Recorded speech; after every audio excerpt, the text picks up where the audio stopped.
여러분, 질경련이 뭘까요? 질에서 쥐가 나는 것처럼 경련이 일어난다는 그런 뜻일까요? 예전에 어느 신문사에서 의학 자문이 있어서 제가 질경련에 대한 인터뷰를 한 적이 있는데 며칠 뒤에 그 신문 기사가 나온 걸 보고 제가 깜짝 놀랐어요. 제가 인터뷰했던 내용과는 전혀 다른 그런 내용으로 기사가 나왔었거든요. 그 내용을 읽어보니까 외국의 어느 바닷가에서 남녀가 성관계를 하다가 남자의 성기가 여성의 질에서 빠져나오지 않아서 응급실에 실려갔다는 뭐 그런 내용이었죠. 황당하죠. 예. 제가 인턴 때 동료들에게서 들은 이야기도 그 비슷한 내용이었어요. 어떤 남녀가 성관계를 하다가 응급실에 실려왔는데 남자의 성기가 여성의 질에서 빠지지 않아 가지고 담요를 칭칭 감고 개걸음으로 응급실로 들어가더라는 내용이었죠. 그래서 그 질환이 바로 질경련이다, 뭐 그런 내용이었는데, 여러분, 남자의 성기가 여자의 질에서 빠지지 않는 그런 질환이 있을까요?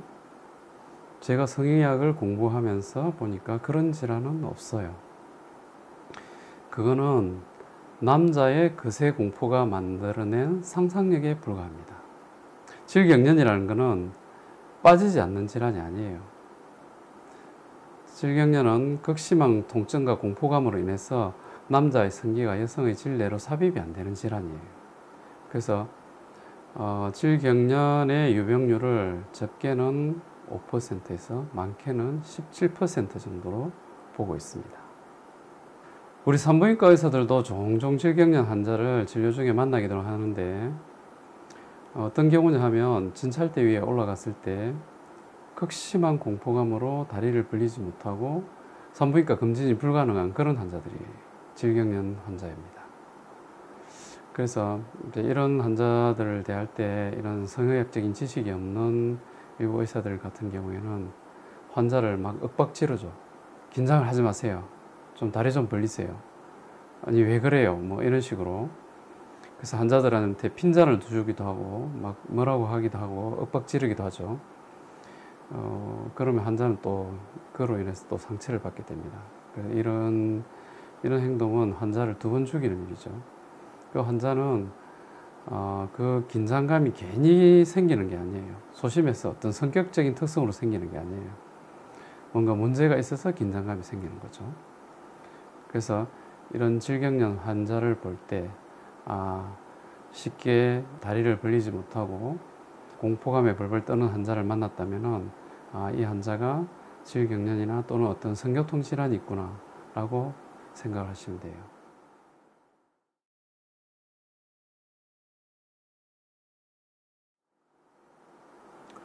질경련이 있다고 해서 꼭 성생활을 전혀 못하는 것은 아닙니다. 물론 이제 현대의 대부분의 어떤 질경련의 개념을 삽입이 불가능한 것으로 이제 보고는 있지만 삽입이 가능한 질경련 환자들도 있습니다. 겨우겨우 성생활은 가능하지만은 과도한 어떤 골반 근육의 긴장과 공포감을 갖고 있는 그런 환자들이 있어요. 그런 환자들을 진찰할 때 보면은 허벅지 내에 내전근이 잔뜩 긴장돼 있고 다리를 계속 오므리려고 하고 산부인과 기구를 삽입하려고 할 때 극심한 공포감을 표현하곤 하죠. 그래서 이런 환자들은 대부분의 경우 흥분이나 오르가즘을 못 느낍니다. 왜냐? 그 공포감이 심하기 때문에 흥분이나 오르가즘을 느낄 수가 없죠. 그래서 이런 환자들에게 오르가즘은 먼 나라의 이야기일 뿐이에요. 그래서 여성 성기능 장애를 보면 가장 핵심적인 문제가 통증입니다. 이 통증이 있음으로 해서 여러 가지 다양한 여성 성기능 장애를 만들어내죠. 이걸 마치 이제 커피에 비유하자면 성교통은 에스프레소와 비슷한 거예요. 이 에스프레소를 희석시키면 아메리카노가 되듯이 성교통을 희석시키면 그것이 성흥분의 문제나 오르가즘의 문제로 나타나게 되는 거거든요. 그 외에도 다양한 질환들, PGAD라고 하는 지속성 성기 흥분 장애라든지 여러 가지 성욕구의 문제들도 그 이면에는 통증이 있는 경우가 많아요. 성교통은 한마디로 여성 성기능 장애에 있어서는 에스프레소와 같은 존재이다 라고 말씀드리고 싶습니다.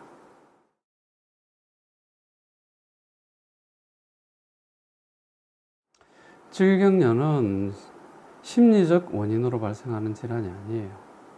그거는 질경련을 단편적으로 이해하고 있는 의사들이 하는 얘기고, 과거에는 이제 질경련을 어릴 때 해소되지 않은 성심리학적인 갈등으로 인해서 그것에 대한 방어 기전으로서 질경련이 발생한다고 봤어요. 그래서 어릴 때 받은 성폭행이나 성추행, 성에 대한 어떤 부정적인 인식, 이런 것들이 질경련을 만들어낸다고 생각했는데, 지금도 만약 그런 얘기를 하는 전문가가 있다면 그 사람은 더 이상 전문가가 아니에요.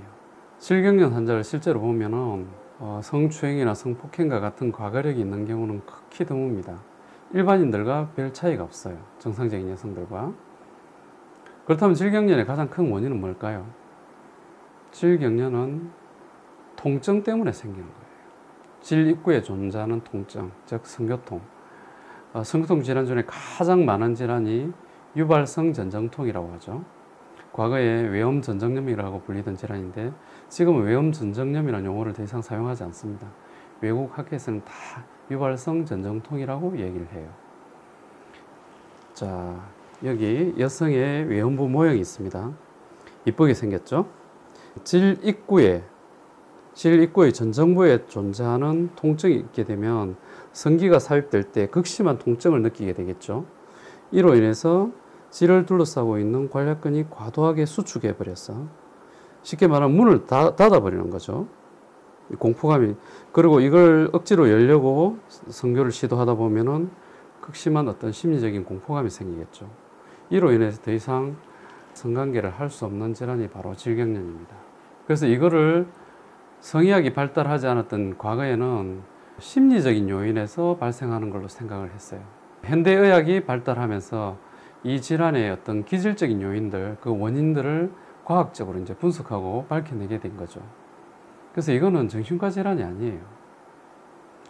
주로 산부인과 의사들이 다뤄야 될, 성의학을 전공한 산부인과 의사들이 다뤄야 될 그런 질환입니다. 이거를 자꾸 심리학적으로 접근하고 정신적인 문제로 접근하니까 쓸데없는 치료를 하고 있고, 뭐 항우울제를 쓴다든지 정신과 약물을 쓴다든지 이렇게 하면서 이걸 치료를 하는데, 그렇게 해서는 뭐 일시적으로는 좋아질 수는 있겠죠. 심리적인 부분이 좋아진다면. 근데 그건 절반의 치료에 불과하고 완벽한 치료가 되지 않습니다. 그래서 일시적으로 성관계 가능할지 몰라도 완벽하게 치료가 되지 않기 때문에 다시 또 시간이 지나면 재발하고 또 제대로 치료가 되지 않고 이런 문제가 반복되는 것이죠. 그래서 이 질환을 치료하려면 먼저 기질적인 요인을 완전히 제거하고 난 이후에 심리적인 공포감을 풀어내야 합니다. 치료를 거꾸로 하고 있는 경우가 많습니다.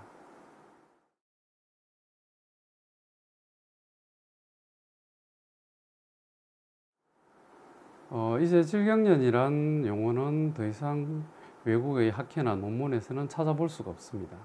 왜냐하면 이런 성의학적인 질환의 분류 체계는 정신과 질환의 분류 체계인 DSM 체계에 따르는데 DSM-5가 발표가 됐는데 그때부터 이제 질경련이라는 용어는 공식적인 학술 용어로서는 사라졌어요. 그래서 이거는 고긴장성 골반저 근육장애라는 용어로 이제 바뀌게 되는데, 이 말은 무슨 말이냐 하면은 이 질경련이 더 이상 어떤 심리적인 요인만으로 생기는 질환이 아니라는 뜻이에요. 그래서 이거는 유발성 전정통의 한 형태로 분류를 합니다. 질경련이라고 하면 자꾸 어떤 공포감을 떠올리고 심리적으로 접근하려고 풀어나가려고 이렇게 생각하는 경향이 있는데, 유발성 전정통의 한 형태로 보게 되면 기질적인 요인을 먼저 풀려고 노력하게 될 것이고, 따라서 이제 2차적으로 그 심리적인 공포감을 풀어나가기 때문에 완벽한 치료가 될 수가 있지만, 자꾸 이렇게 뭔가 경련이다, 심리적으로 생긴다, 공포감으로만 어떤 이 질환이 생기는 거라고 생각하게 되면은 이 질환을 완벽하게 이해를 하지 못하는 겁니다. 실제로 심리적인 요인만으로 오는 경우는 극히 드뭅니다. 대부분 기질적인 요인을 담고 있죠. 그래서 이 질환은 더 이상 질경련으로 불려져도 안 되고 불려질 수도 없고 불려져서도 안 되는 그런 질환이라고 볼 수 있습니다. 제가 성교통 질환에 대해서 배우기 위해서 미국에 가보니까 여성 성의학 분야를 이끌어가는 아주 유명한 거장 두 분이 계셨어요. 공교롭게도 이 두 분의 성이 이제 골더스틴이었죠. 닥터 골더스틴. 한 분은 비뇨기과 의사인 얼윈 골더스틴이었고, 한 분은 산부인과 전문의인 앤드류 골더스틴이었어요. 얼윈 골더스틴 같은 경우에는 비뇨기과 의사인데도 불구하고 특이하게 여성 성의학 분야를 이렇게 남성 성의학 분야에서 여성 성의학 분야를 독립시켜서 새로 개척한 파이오니어 같은 분이에요. 저도 아주 존경하고, 저도 이제 이분께 많은 자문을 구하고 어떤 어려운 케이스가 있을 때 항상 이분께 자문을 구합니다. 앤드류 골더스틴 박사 같은 경우에는 성교통 분야에 있어서 세계 최고의 대가라고 불려도 손색이 없는 그런 의사라고 볼 수 있습니다. 왜 이 두 분 얘기를 하느냐 하면은, 과거에는 성의학을 주도하는 분야가 주로 정신과나 심리학자들이었어요. 왜냐하면 이 성의학적인 어떤 질환에 대한 원인을 잘 분석을 할 수 없었기 때문이죠. 근데 신경학에 대한 어떤 신경의학적인 내용들이 많이 밝혀지고, 의학이 또 첨단 의학 발달함에 따라서 이런 성교통이라든지 오르가즘 장애라든지 성욕구 장애라든지 흥분 장애라든지 이런 것들이 그 기질적인 원인을 찾아내기 시작했어요. 그래서 심리적인 원인으로 치부를 하고 심리적인 방법으로 치료를 하던 그런 성교통이나 어떤 성의학적인 질환들이 차츰차츰 성의학을 전공한 비뇨기과 의사나 산부인과 의사들이 이런 질환들을 치료하는 것이 더 효과도 좋고 완벽하게 치료를 할 수가 있는 거죠. 그래서 지금은 흐름이 완전히 바뀌어가지고 현대 성의학을 이끌어 나가는 주된 과는 산부인과나 비뇨기과 의사들이에요. 여기에 이제 부수적인 역할을 하는 게 이제 정신과나 또는 내분비내과나 또는 척추 질환을 다루는 신경외과나 정형외과 의사들이 여기 또 이제 가세를 하기 시작했죠. 우리나라에는 아직까지 이제 성의학을 전공한 산부인과 의사들이 많지 않았기 때문에 다른 과 의사들이 뭐 성의학의 지금까지 대부분을 다뤄왔겠지만은, 이 성교통 질환만 놓고 보더라도 이 질환은 산부인과 의사들이 주로 다뤄야 되는 그런 질환이에요. 그 1세대 성의학을 이제 주도하는 의사들은 주로 이제 정신과 의사들이 많았는데, 정신과 의사들은 이 성교통 질환을 완벽하게 다룰 수가 없어요. 왜냐하면은 이 질환들도 때로는 어떤 수술적인 접근을 해야 되는 경우도 있거든요. 실경련만 하더라도 약물 치료나 정신적인 어떤 치료만으로 완벽하게 치료가 안 됩니다.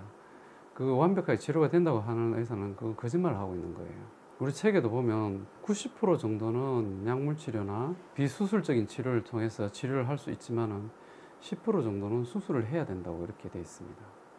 그걸 마치 자기 혼자서 다 뭐 수술 안 하고 치료할 수 있다고 이야기하는 그거는 엉터리예요.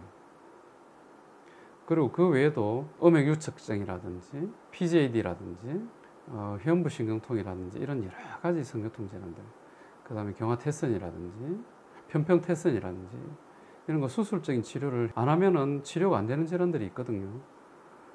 그런 걸 환자들한테 올바로 이야기해 주지 않고 수술하면 안 된다, 무조건 약물 치료나 정신분석학적인 정신적인 치료만 해라, 심리적인 치료를 하면 다 치료할 수 있다라고 이야기하는 것은 진실을 호도하는 거죠. 그럼 환자들한테 올바른 길을 제시하는 의사의 바람직한 모습이 아닙니다. 지금은 옛날하고 다릅니다. 옛날처럼 뭐 정신과 약물 쓰고 항우울제 쓰고 이렇게 성교통을 치료하는 게 아니에요. 그리고 이제 성교통 환자 중에 아주 많은 수가 호르몬하고 또 연관이 되어 있습니다.